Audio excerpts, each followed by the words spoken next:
نے سوال کیا ہے کہ عمرہ اور حج پر جانے والوں کے لیے سعودی امام کے پیچھے نماز ادا کرنا کیسا ہے؟ جو عمرہ اور حج پر جاتے ہیں ان کے لیے سعودیہ کے ائمہ حضرات جو ہیں ان کے پیچھے نماز ادا کرنا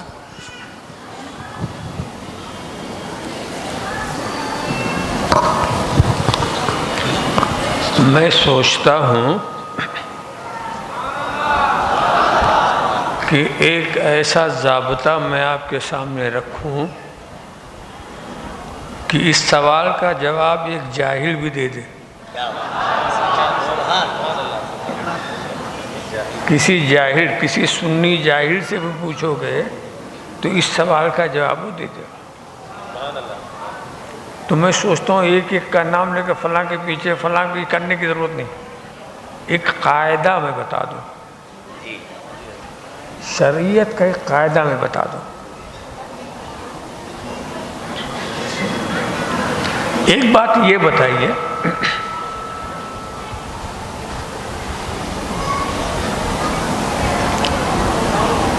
کہ نماز پڑھنے کا طریقہ شریعت نے بتایا، کس کی اقتداء کی جائے نہ کی جائے اس کے احکام شریعت نے بتایا. اسے کچھ اصول ہے نا.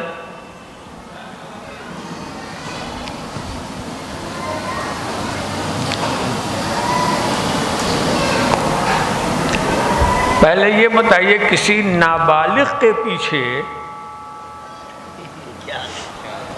کوئی نماز پڑھے تو اس کی نماز ہوگی بالغ. کسی نابالغ کے پیچھے کوئی بالغ نماز پڑھے تو کیا اس کی نماز ہوگی؟ یہاں کی عوام ہی اتنی سمجھدار ہے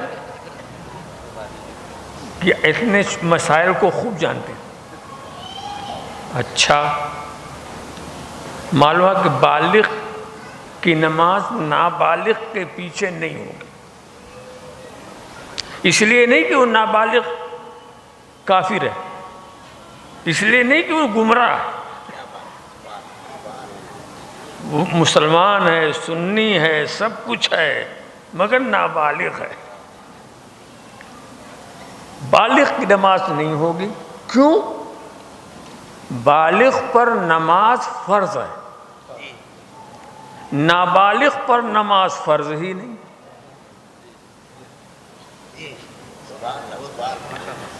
تو جس پر نماز فرض ہے اس کی نماز اس کے پیچھے نہیں ہوگی جس پر نماز فرض ہی نہیں. یہ وجہ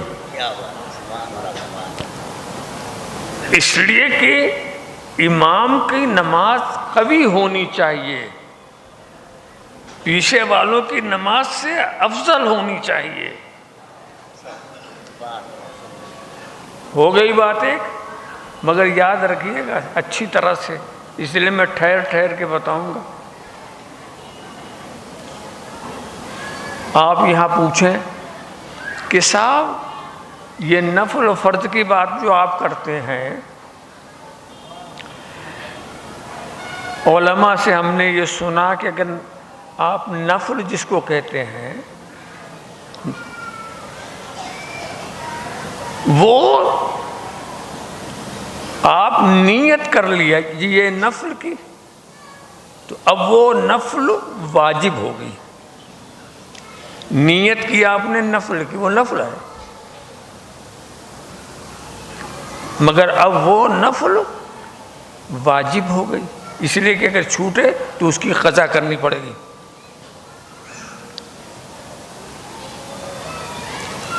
سمجھ؟ تو نابالغ بھی اگر نماز پڑھتا ہے اس پر فرض تو نہیں مگر نیت کر لیا تو اوسط واجب. ارے بھائی اس کے اپنے واجب کرنے کی بات اور ہے اور خدا کا کسی کو فرض بتانے کی بات اور ہے.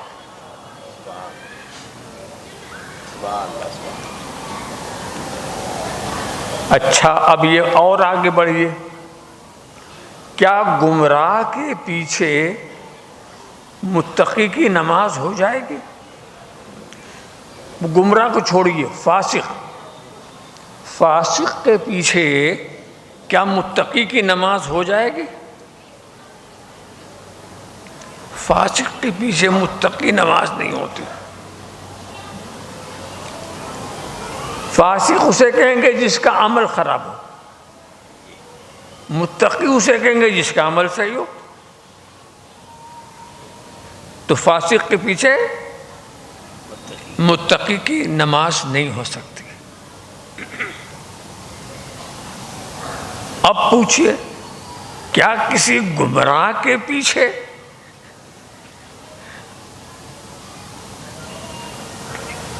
کسی ہدایت یافتہ کی نماز ہو سکتی ہے؟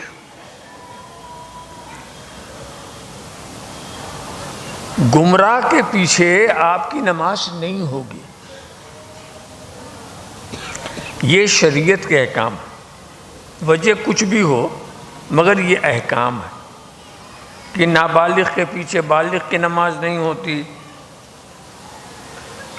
فاسق کے پیچھے متقی کی نماز نہیں ہوتی، گمراہ کے پیچھے ہدایت یافتہ کی نماز نہیں ہوتی۔ یہ ہے نا؟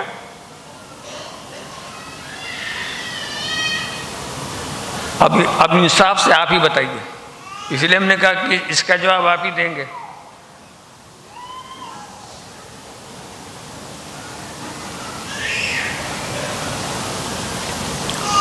آپ یہ جانتے ہیں فاسق وہ ہے جس کا عمل خراب،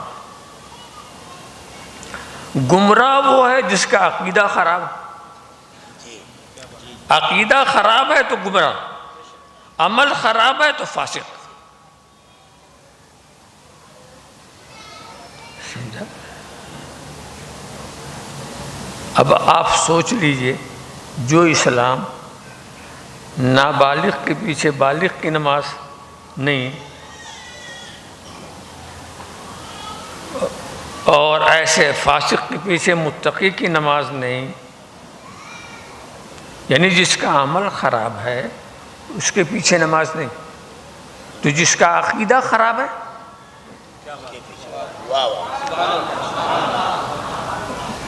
عمل خراب تو نماز نہیں، عقیدہ خراب ہو تو وہ نماز نہیں، اس کی نماز نہیں۔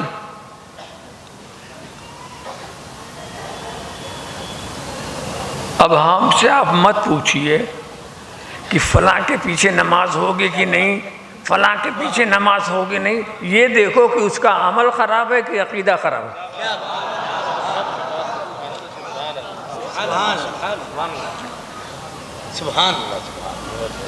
اگر عقیدہ خراب ہے تب تو نہیں ہوگی۔ اب سعودی عرب والوں کے بارے میں آپ پوچھ رہے ہیں، ان کے بارے میں تو یہ مت تحقیق کرو کہ امام کون ہے کیا ہے، یہ دیکھو عقیدہ صحیح ہے یا غلط ہے، اور میں وہ عقیدہ بتاؤں گا جس کا انہیں اعتراف ہے۔ میں کسی کے سر پر عقیدہ وہ نہیں تھوپوں گا، نہیں کہ اس کا وہ عقیدہ نہ ہو اور میں کہوں اس کا یہ عقیدہ، تھوپوں گا نہیں، جس کا اسے اعتراف بھی ہو۔ سعودی عرب کے جتنے علماء اور جتنے ائمہ ہیں ان کا یہ عقیدہ ہے کہ اللہ کے رسول کا وسیلہ پکڑنا، یہ ان کا عقیدہ، اس کا وہ اعتراف کرتے ہیں۔ نبی سے توسل کرنا، انبیاء اور اولیاء کو وسیلہ بنانا، یہ شرک ہے۔ اور آپ کا عقیدہ یہ ہے، یہ ایمان ہے۔ تو ان کا عقیدہ کچھ ہوا، آپ کا عقیدہ کچھ۔ ان کے نزدیک آپ لوگ مشرک ہیں، آپ سب مشرک ہیں۔ جو نبی کا وسیلہ پکڑتے ہیں، جو اولیاء کا وسیلہ پکڑتے ہیں، جو آستانوں بزرگوں کے آستانوں پر جایا کرتے ہیں، یہ ان کے اس عقیدے پہ سب مشرک ہیں۔ تو آپ سوچیں جو آپ کو مشرک سمجھتا ہو اس کے پیچھے آپ نماز پڑھیں گے؟ سبحان اللہ سبحان اللہ سبحان اللہ۔ میں اس میں ایک علمی نقطہ بتا دوں، اور اگر آپ نہ سمجھیں گے تو یہاں اتنے علماء کرام ہیں وہ سمجھا دیں گے آپ کو۔ علمی نقطہ یہ ہے کہ یہ سعودی امام کا عقیدہ توسل بالانبیاء و توسل بالاولیاء یہ حرام ہے، یہ ان کا عقیدہ ہے، یہ ان کی کتابوں میں بھی ہے، اور ان سے پوچھو تو بتائیں گے بھی کہ ہاں ہم یہ مانتے ہیں، یہ ان کے سر تھوپا نہیں جا رہا۔ اچھا، تو جب ان کے نزدیک آپ مشرک ہیں تو آپ جانتے نہیں نماز میں جو امامت کا تعلق ہوتا ہے نا، امام اور مقتدی میں ایک روحانی رابطہ ہوتا ہے۔ امام اور مقتدی میں جب آپ کسی کو امام کہتے ہیں تو ایک روحانی رابطہ ہوتا ہے، اور کم سے کم اس رابطے کا نتیجہ کیا ہوتا ہے کہ آپ کو یقین ہو کہ ہمارا امام غلطی پر نہیں ہے، جس امام کے ہم پیچھے پڑھ رہے ہیں وہ ہمارا خطا پر نہیں ہے، یہ اعتقاد ہونا چاہیے۔ اگر آپ کا اعتقاد یہ ہے کہ ہمارا امام ہی گمراہ تو وہ روحانی رابطہ نہیں پیدا ہوگا، ایسے امام کے پیچھے آپ کی نماز کہاں سے ہو جائے گی؟ تو کم سے کم یہ اعتقاد ہونا چاہیے۔ ہر امام کو اس بات کے جس کو مقتدی بناتا ہے نا، اس کے اقتداء کی نیت کرتا ہے۔ آپ جس کو امام بناتے ہیں اس کی امامت کی نیت کرتے ہیں پیچھے اس امام کی۔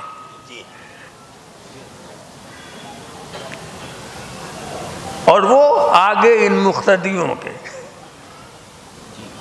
تو ان کے مقتدی ہونے کی نیت بھی امام کرتا ہے، اور اس کے امام ہونے کی نیت پیچھے والے مقتدی کرتے ہیں۔ اگر وہ نیت نہ کریں تو نماز نہیں ہوگی۔ کوئی ہمارے پیچھے آ کے کھڑا ہو جائے، ہم اس کی اقتداء کی نیت نہ کریں تو ہم اس کے امام نہیں، وہ ہمارا مقتدی نہیں۔ ایسے کھڑے ہو جانے، ہمیں نیت کرنا ضروری ہے، وہ نیت کرے کہ ہم اس کے امام ہیں، ہم نیت کریں وہ ہمارا مقتدی ہے، تب تو معاملہ ٹھیک ہے۔ مگر اس میں کسی کی نیت میں گڑبڑی ہو گئی تو نماز نہیں ہوگی۔ اب یہ بتاؤ، سعودی امام جو توسل بالانبیاء توسل بالاولیاء کو شرک بتاتا، وہ ایسوں کو اپنا مقتدی کیسے بنائے گا؟ وہ ایسے کو اپنا مقتدی کب بنائے گا جو توسل کے قائل ہے؟ اس لیے کہ اگر مشرک کو اس نے اپنا مقتدی بنا لیا تو وہ خود مشرک ہو گیا۔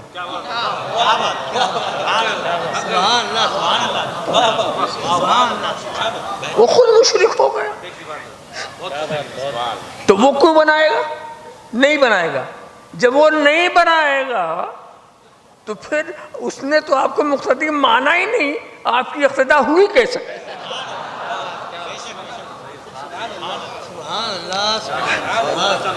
اگر وہ مان لے تو مشرک وہ ہوتا، نہ مانے تو نماز آپ کی جاتی۔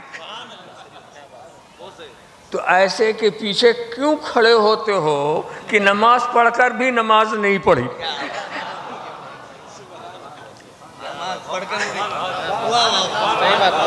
سمجھا؟ اگر یہ مسئلہ آپ کے ذہن میں بیٹھ جائے تو آپ خود ہی جواب دے لیں گے، اس سوال کا جواب دے لیں گے۔ تو اس میں کسی ہر گمراہ کے لیے ہی بات کہی جا سکتی ہے، کسی کا خاص نام لے کر کے وضاحت کرنے کی ضرورت ہے نہیں۔ میرے خیال میں آپ نے اپنا جو سوال کیا اس سوال کا جواب سمجھ میں آ گیا ہو گیا آپ کے، اور وہ کیوں ہے وہ بھی، بے شک وہ کیوں ہے وہ بھی۔ حضرت مجاہد ملت مولانا حبیب الرحمن علیہ الرحمہ جب حج کے لیے گئے تھے تو ان پر یہی چارج وہاں کی گورنمنٹ نے لگا کر کے ان کو جیل میں بند کیا تھا کہ یہ توسل بالانبیاء بالاولیاء کے قائل ہے، یہ چارج لگایا تھا۔ یہ ایسا چارج تھا، وہ انہیں منظور تھا، انہیں منظور تھا، ہاں وہ ہم تو قائل ہیں گے، سمجھا۔ تو اس چیز کو وہ شرک سمجھتے ہیں۔ اسی لیے سعودی عرب والے سے پوچھا تھا انہوں نے کہ ہم توسل کے قائل، آپ سب اس کو سمجھتے ہیں شیر، تو پھر آپ یہ کیوں چاہتے ہیں کہ ہم آپ کی اقتدا کریں؟ آپ یہ کیوں چاہتے ہیں کہ ہم آپ کی اقتدا کریں؟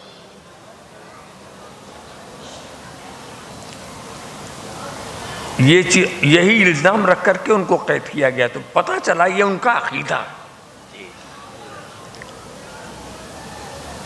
اور جب عقیدے کا فرق ہو جائے تو نماز کہاں سے ہوگی؟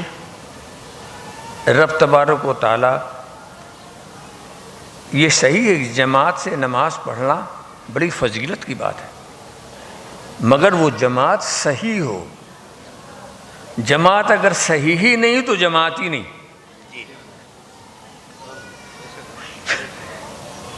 تو اس نقطے کو ذہن میں رکھیں، اور اس سرزمین میں اگر کوئی ایک نماز بھی آپ کی قبول ہو گئی تو اس کو اللہ کا فضل سمجھے۔ اصل میں نماز سے اللہ کی عبادت مقصود ہے، اس کو راضی کرنا مقصود ہے، اور اللہ کو راضی کرنا ہے تو اپنے بنائے ہوئے اصول سے نہ راضی کرو، ہم جیسے چاہیں وہ راضی ہو جائے، بلکہ اسی سے پوچھے تو کیسے راضی ہوگا۔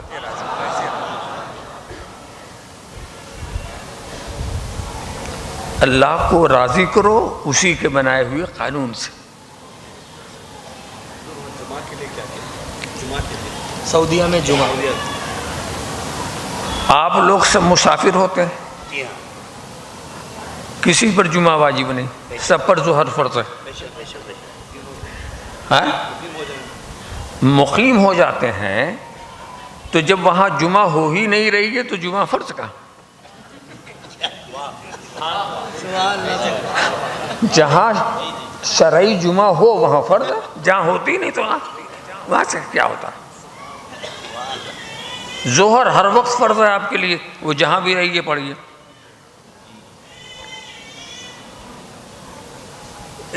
اور جماعت کا معاملہ، وہ اپنا الگ جماعت اگر مسجد میں نہیں کر سکتے تو گھر میں کر لیجئے، ہوٹل میں کر لیجئے، کہیں بھی کر لیجئے، جماعت کرنا ہے نا۔